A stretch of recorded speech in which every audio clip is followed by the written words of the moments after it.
বাংলাদেশের গেমিং জগতের আকাশে তখন জোল করছে একটি নাম, আবু তালহা। তার গেমিং উইথ তালহা চ্যানেলটি ছিল লাখ লাখ তরুণের আড্ডাস্থল। শুধু গেম খেলা নয়, তার অদম্য এনার্জি আর মজার কথাবার্তা মানুষকে মুগ্ধ করে রাখত। একসময় তার চ্যানেলে গেলেই দেখা যেত সেই চিরচেনা মজার গেম প্লে, যা দেখে হাজার হাজার দর্শক হেসে কুটিপাটি হতো।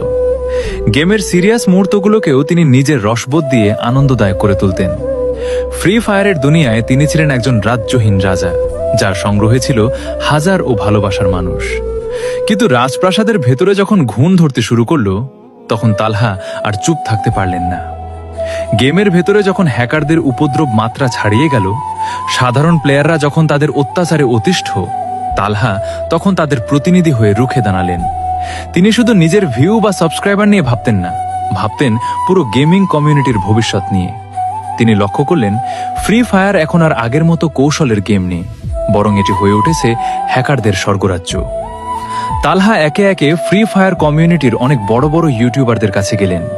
তিনি সবাইকে অনুরোধ করে বললেন, ভাই চলুন আমরা সবাই মিলে আওয়াজ তুলি, গেমের এই শোচনীয় অবস্থা থেকে একে বাঁচাই।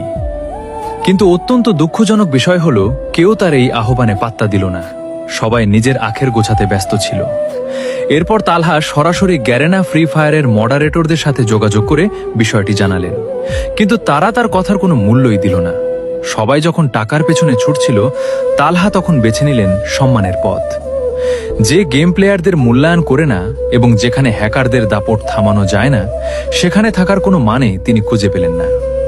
কোটি টাকার আইডি এবং জনপ্রিয়তার তুঙ্গে থাকা অবস্থায় তিনি এক সাহসী সিদ্ধান্ত নিলেন।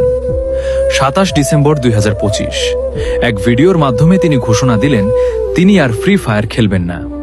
এটি ছিল পুরো গেমিং কমিউনিটির জন্য একটি বিশাল ধাক্কা। যেখানে মানুষ একটি ভি ব্যাজের জন্য যে কোনো কিছু করতে পারে, সেখানে তালহা তার নিজের আদর্শের জন্য প্রিয় গেমটাই ছেড়ে দিলেন। বর্তমানে তালহা আর ফ্রি ফায়ার খেলেন না ঠিকই, কিন্তু তিনি তার দর্শকদের ছেড়ে যাননি। এখন তিনি ওমে টিভি, হরর গেম এবং বিভিন্ন মজার কন্টেন্ট নিয়ে আগের মতোই জনপ্রিয়। তার এই ত্যাগ প্রমাণ করে যে একজন সত্যিকারের লিডার সবসময় অন্যায়ের বিরুদ্ধে কথা বলে, এমনকি যদি তাকে একাও চলতে হয়। তালহা ভাই আজ শুধু একজন গেমার নন, তিনি একটি প্রতিবাদের নাম।